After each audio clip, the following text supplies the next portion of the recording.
À la une, la Guyane mobilisée contre la violence. Plus de 1000 personnes ont manifesté à Cayenne ce matin, 200 à Saint-Laurent-du-Maroni. Une délégation a rencontré le préfet de région. Il est notre invité ce soir. La tradition aura bientôt son label. L'huître de Palétuvier de Montcinieri est sur la voie de la reconnaissance. Le gouvernement autorise la commune à avancer vers l'exploitation commerciale. Les détails à suivre dans cette édition. Et puis des tags et du graffiti dans notre festival de la culture urbaine. Aujourd'hui, une dizaine de stagiaires ont appris les bases de cet art de rue incontournable et de plus en plus réglementé.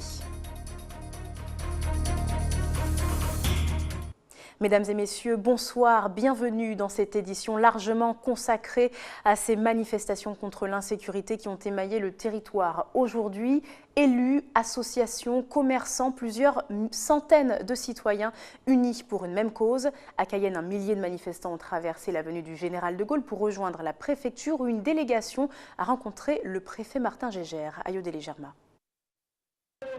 8h30, plusieurs centaines de manifestants entament la marche au départ du stade de Baduel. Pour beaucoup, il s'agit de la marche du ras-le-bol. C'est pour une bonne cause, je manifeste. C'est pour les braqueurs, les voleurs. Parce qu'on a ras-le-bol, on a ras-le-bol de ce qui se passe en Guyane. Et on tue des gens comme, je dirais même pas des cochons bois, parce que maintenant on n'a pas le droit de tuer des animaux comme on veut. Donc c'est dommage, mais bon, il faut qu'on manifeste. Je suis moins protégé qu'Ariane. Tous contre l'insécurité ou bien encore non aux voleurs. Des cris de ralliement qui résonnent dans les rues de Cayenne, 5 jours après le meurtre de Maurice Chentenyou, un commerçant cayennais. Braqué à son domicile le 16 juillet dernier, il décède au char des suites d'une blessure au thorax causée par une arme à feu. Cette proche du commerçant est encore sous le choc. C'est mon frère là. C'est Maurice Chentenyou, c'est mon frère. Oui, je ne peux pas parler. 11h, avenue du Général de Gaulle. Les slogans vont crescendo autant que le mercure, mais les manifestants n'en démordent pas et sont rejoints par des dizaines d'autres en cours de route. À Cayenne, on dénombre 9 braquages de commerce depuis le début de l'année. Certains parlent de se faire justice soi-même face à une justice qui tarde à donner les effets escomptés. D'ailleurs, aujourd'hui, il y a beaucoup de manifestants qui voulaient venir armés avec des sabres, des pelles pour montrer qu'on en a marre. Les gens n'ont pas le droit de tirer. S'ils tirent, on leur dira le monsieur il avait un bâton à la main, vous avez pris un revolver, donc il n'y a pas arme égale. Alors tout ça, c'est de l'idiotie. En Guyane, 40% des jeunes de moins de 25 ans sont touchés par le chômage. Pour ce conseiller territorial, le manque d'emploi est une des causes de la délinquance. Déjà un manque de travail pour les jeunes, déjà. Et puis je pense qu'il faut quand même donner un maximum de moyens aux forces de l'ordre dans le commissariat de police qui est toujours dans l'attente. La construction d'un nouveau commissariat, une requête que la délégation des professionnels ont transmise au préfet à l'issue de la marche. 30 millions d'euros ont été annoncés pour le nouveau commissariat qui devrait sortir de terre en 2020. Mais pour la CGPME, c'est bien trop tard. En attendant, on fait quoi? Bon, rendez-vous a été acté pour la fin du mois d'août, puisque rappelez-vous, dans notre motion, nous exigeons des éléments de réponse au mois de septembre, parce que sinon, à mon avis, la population s'exaspérera encore beaucoup plus. Et donc, pour nous, il y a une insatisfaction totale et complète, parce que nous ne ressentons pas la réponse réelle d'effectivité dans ce que nous attendons par rapport aux problématiques que nous vivons sur ce territoire. Selon les estimations des forces de l'ordre, ils étaient près d'1 millier à manifester aujourd'hui. La majorité des commerces du centre-ville cayennais ont gardé leurs portes closes en signe de solidarité. Et vous le savez, cet appel à la mobilisation fait suite au meurtre du commerçant Maurice Chentenyou, un meurtre de trop pour reprendre les termes employés sur les réseaux sociaux. Les commerçants ont décidé de montrer leur solidarité aujourd'hui. Une grande partie des supérettes, stations-service et même les grandes surfaces ont laissé les rideaux baissés toute la matinée. On écoute un commerçant au micro d'Ayodele Germa. Ce n'est pas une manifestation qui va changer quoi qu'il soit. Alors, le préfet il a bien dit que c'est l'État qui a la responsabilité majeure. Mais nous aussi, chaque citoyen et chaque association doit faire sa part. Et je retenu ça et on va rapidement monter une commission de suivi en collaboration avec l'État pour continuer à essayer d'améliorer la situation. Je constate que pratiquement 99% de commerces ou de magasins sont fermés. également à Saint-Laurent, et c'est le même cas à Kourou. Donc toutes les villes principales en Guyane nous ont suivis. Ce n'est plus supportable. Voilà. Il faut que au moins dans les 3 mois ou 6 mois qui suivent, au moins une réduction ou diminution drastique de délinquance. Je vous le disais, le préfet de région est notre invité ce soir pour aller plus loin sur cette thématique. Martin Gégère, bonsoir. Bonsoir. Merci d'avoir accepté notre invitation. Alors, monsieur le préfet, vous avez vu cette importante mobilisation des Guyanais aujourd'hui. Plus de 1000 personnes descendues dans les rues pour protester contre les nombreux faits de violence. Une partie des manifestants vous a même rejoint. Des associations, des élus, des socio-professionnels que vous avez rencontrés. Qu'est-ce qui ressort de ces discussions? Alors d'abord, j'estime que cette manifestation qui exprime l'inquiétude de la population est légitime, et avec le procureur de la République, avec le chef de la gendarmerie et de la police, nous avons reçu une délégation et nous avons d'abord écouté la motion qui nous a été présentée par une représentante de cette délégation et qui comporte un certain nombre de demandes sur le renforcement de la police, sur la présence de la gendarmerie, sur le fait qu'on puisse rapidement construire un hôtel de police à Cayenne, un certain nombre de choses comme ça. Et donc j'ai répondu ensuite à un certain nombre de ces questions. Ce que j'ai indiqué, c'est d'abord que nous avions, avec le directeur de la police de Cayenne et avec le concours du maire de Cayenne, décidé de renforcer la présence policière dans le centre de ville de Cayenne, parce que nous nous sommes aperçus que depuis un certain nombre de mois, une partie de la délinquance s'est installée dans le cœur de ville et qu'il faut absolument déloger cette délinquance du cœur de ville de Cayenne. D'où viendront ces policiers ? Ces policiers sont des policiers qui sont dans les effectifs de la police et qui avaient d'autres modes d'action dans la ville, mais que nous avons décidé d'un commun accord avec Madame le maire de déployer.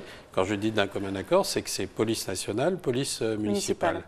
Vous me posez la question des effectifs de police, je vous réponds très rapidement. Le ministre de l'Intérieur, lorsqu'il a présenté le plan de sécurité Outre-mer avec Mme Paul Angevin, la ministre des Outre-mer, avait indiqué un renforcement significatif des effectifs de police. Et voire un doublement. Le chiffre est de l'ordre d'une 50aine de policiers, ce qui représente un nombre important de policiers qui vont arriver dans les différents services de police. Il avait aussi annoncé la création d'une antenne de l'Octree. C'est un service qui lutte contre la drogue et ce qui permet de libérer la police judiciaire, et ce qui permet à la police judiciaire de travailler de manière plus constante sur les dossiers de la criminalité en Guyane. Vous évoquez le dossier donc, des forces de l'ordre qui doit être renforcé. Finalement, on sait très bien qu'on ne peut pas mettre un policier derrière chaque délinquant. Finalement, c'est une société qu'on vous demande de transformer aujourd'hui en Guyane. Qu'est-ce que l'État peut faire, ou plutôt qu'est-ce que vous pouvez faire? Il y a 3 choses. La chose qu'on fait assez bien, et il y a eu des résultats aujourd'hui et hier, il y a eu des opérations de gendarmerie très importantes, c'est d'arrêter les délinquants après les délits.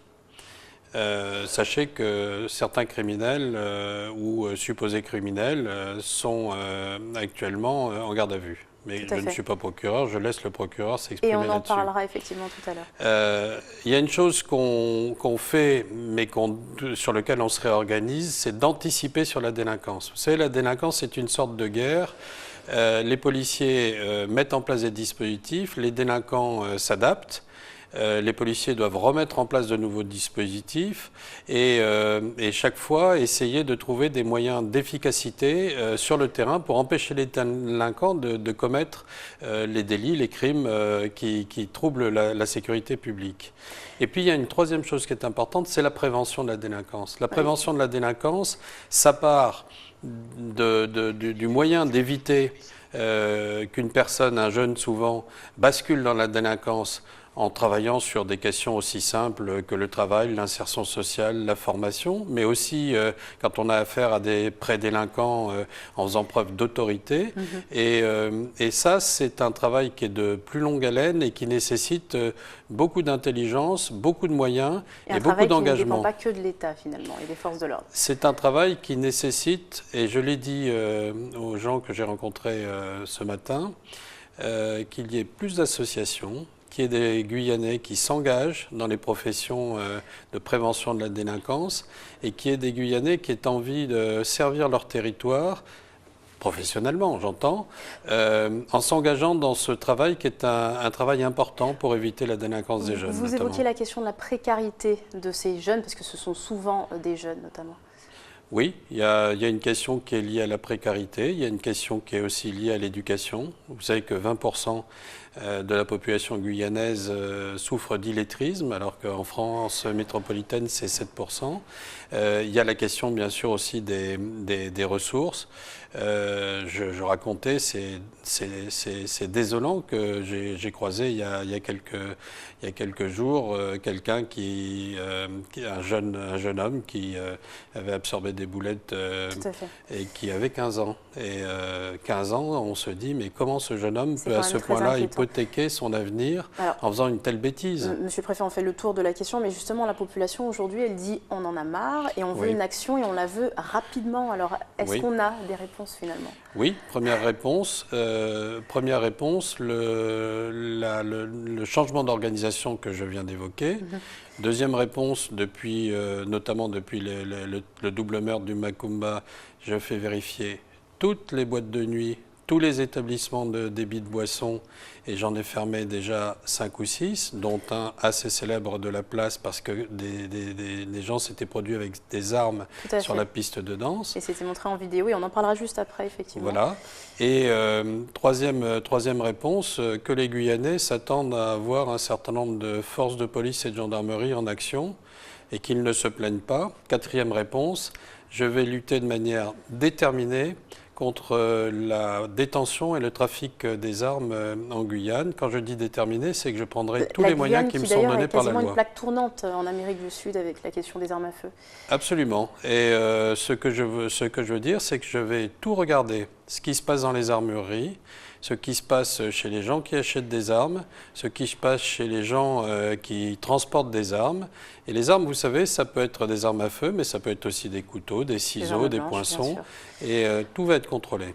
Merci, Monsieur le Préfet, d'avoir été avec nous. Justement, vous en parliez dans ce contexte. Le procureur de la République a réuni les médias cet après-midi autour de l'affaire du meurtre de Jean-Daniel Célestin le 13 mai dernier. 5 jeunes hommes ont été interpellés à la surprise générale. Ce sont ces mêmes garçons que l'on aperçoit exhibant fièrement des armes à feu dans la fameuse vidéo tournée dans une boîte de nuit de Cayenne. Ils seront présentés demain devant le tribunal pour vol à main armée et meurtre suivi de vol. On écoute le procureur de la République au micro de Jonathan Lariot.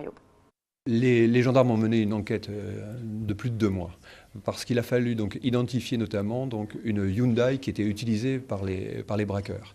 Et cette Hyundai, on n'avait pas beaucoup de renseignements dessus. Donc les gendarmes ont identifié les 430 Hyundai de la Guyane qui étaient susceptibles d'avoir été utilisées et pendant 2 mois ont traité l'ensemble de ces Hyundai pour savoir laquelle avait pu être utilisée. Et c'est ça qui leur a permis de remonter jusqu'aux auteurs.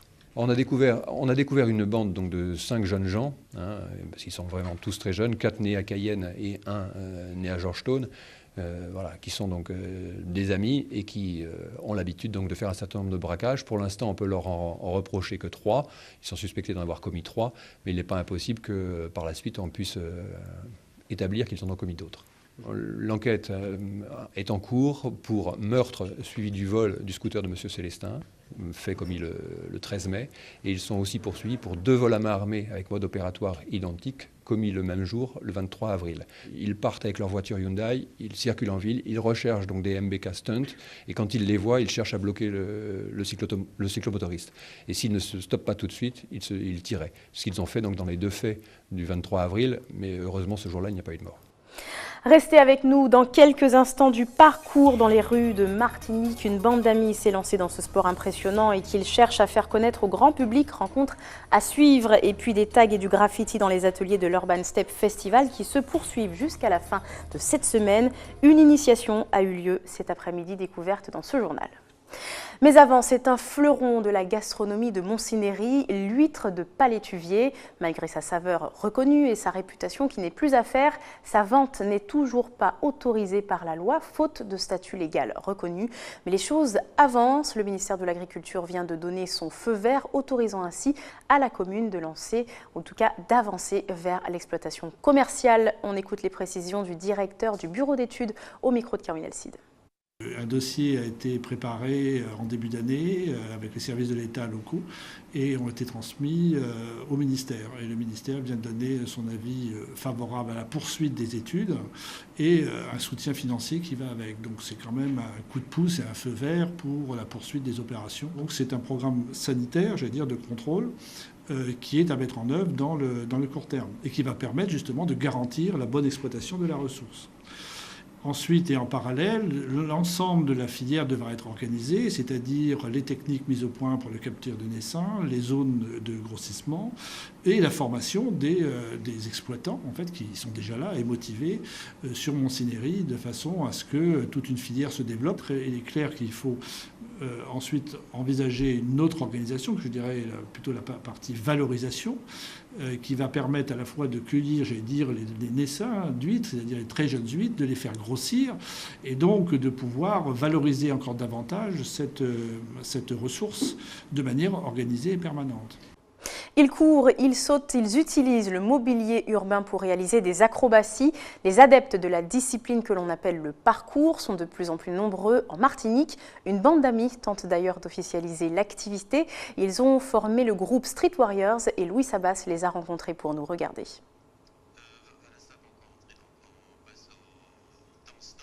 Nous allons devoir revenir un peu plus tard dans ce journal sur ce reportage, mais on poursuit toujours avec de l'art de rue. Chez nous, cette fois avec l'Urban Step Festival. Après le top rock et la breakdance en début de semaine, aujourd'hui le graffiti était à l'honneur. Art urbain toujours aussi controversé, il n'en reste pas moins très en vogue et se professionnalise avec le temps. Session découverte avec Jonathan Lariot.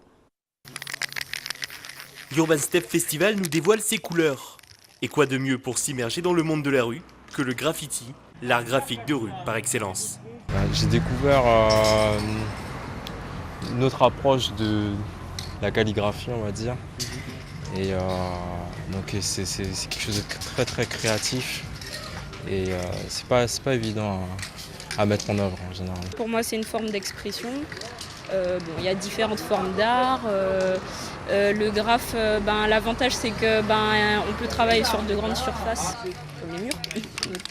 Quand on passe à l'action là, sur un mur ou quoi que ce soit, on se rend compte que c'est à l'instant, c'est sur le moment que ça se passe. C'est ça qui est intéressant. Parce que quand on met une couche de peinture là, c'est direct. Le graffiti, véritable symbole dans la culture hip-hop, est souvent porteur de messages. Cette forme de dessin est très souvent basée sur l'improvisation, mais elle possède malgré tout quelques règles à respecter. Chaque partie de la lettre est divisée en plusieurs blocs.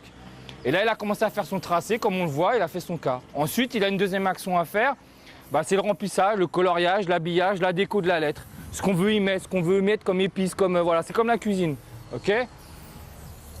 Et puis après, il s'attaquera à la petite touche finie, de finition, qui va consister à faire les contours. C'est ce qui demande un petit peu plus de précision et d'attention parce que c'est quelque chose qui, voilà, c'est one shot. On n'a pas le droit à l'erreur sur un tracé. C'est la dernière touch. Si on la loupe, faut tout refaire. Mais faire du graffiti aujourd'hui n'est pas une chose facile, souvent mal interprétée. Trouver un mur pour y apposer sa patte devient parfois un défi. Le jeu du graffiti, parce que pour moi c'est un jeu, ça reste que de la peinture. Après, il y a des risques. Il y a des gens qui prennent des risques, que ce soit sur les trains, les rames de métro, dans la rue, les toits, enfin voilà, les supports. Des fois, les graffeurs prennent certains risques. Mais c'est un jeu. Et le jeu consiste à trouver des emplacements dans notre espace urbain pour avoir un visuel de son nom. Donc un peu, si vous voulez, comme marquer un peu son territoire, dire ouais, regardez, j'étais là et j'ai trouvé une belle place pour que vous voyez que j'étais là. Mais rassurez-vous, ici tout est légal. Ce n'est pas sur un mur mais sur du papier cellophane que les participants s'exercent. Demain sera leur dernier jour, un peu plus de temps pour parfaire leur art. Et je vous parlais à l'instant de ces jeunes qui utilisent le mobilier urbain pour réaliser des acrobaties. Les adeptes de la discipline, dit le parcours, ils sont de plus en plus nombreux et en Martinique aussi. D'ailleurs, une bande d'amis essaye d'officialiser l'activité. Ils ont ensemble formé le groupe Street Warriors. Louis Sabas les a rencontrés pour vous.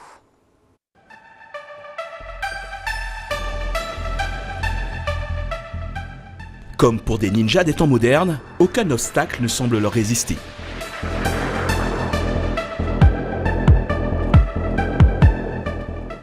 Geoffrey, Emmanuel et Gabriel sont des adeptes du parcours, l'art du franchissement, mais aussi celui de se surpasser. Le plaisir déjà, c'est d'apprendre à se connaître nous-mêmes. Donc vraiment, c'est vraiment connaître ses limites. On avance avec la peur. La peur est toujours présente, mais justement, elle nous aide et on arrive toujours à la dépasser. Donc toujours arriver au-delà de nos limites. Vraiment se dépasser, se sentir bien aussi dans notre corps. Car vraiment, on sent tout notre corps, on se déplace vraiment, quoi. On n'utilise pas un animal ni quoi que ce soit, on est vraiment libre de ses mouvements. Et c'est ça qu'on aime.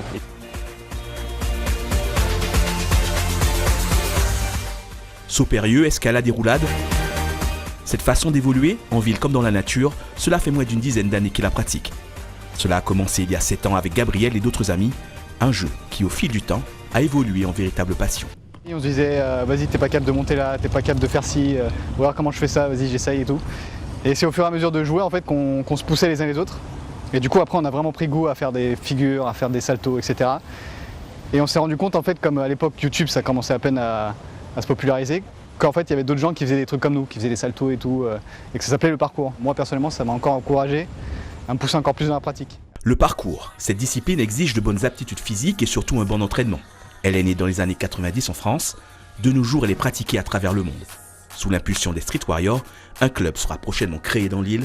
Il s'agit d'officialiser et d'encadrer la pratique. On a une fédération, une structure qui nous permet de faire, qui permet d'éduquer, de former et de les faire progresser. Et notre objectif justement, entrer dans ce cadre de la gym urbaine. Et ces jeunes qui faisaient déjà du parcours de manière libre, on nous a demandé de les structurer de façon à ce qu'ils puissent progresser et dynamiser leur pratique. Le comité demandera systématiquement l'autorisation d'utiliser des espaces communs.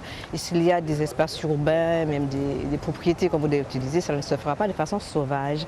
Il y aura toujours, en tous les cas, le comité régional qui se porte garant et qui permettra de rassurer, en tous les cas, les utilisateurs et le public sur l'utilisation des espaces communs. L'association des Street Warriors verra le jour dans quelques mois au Diamant. Elle devrait drainer tous les adeptes du parcours de l'île. Pour l'heure, il serait une quarantaine, dont une dizaine de filles.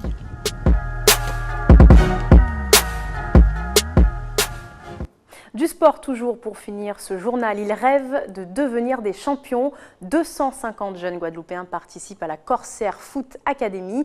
Plusieurs joueurs internationaux ont accepté de partager avec eux leur expérience, notamment le champion du monde 98, Christian Carambeu. Isabelle Amou.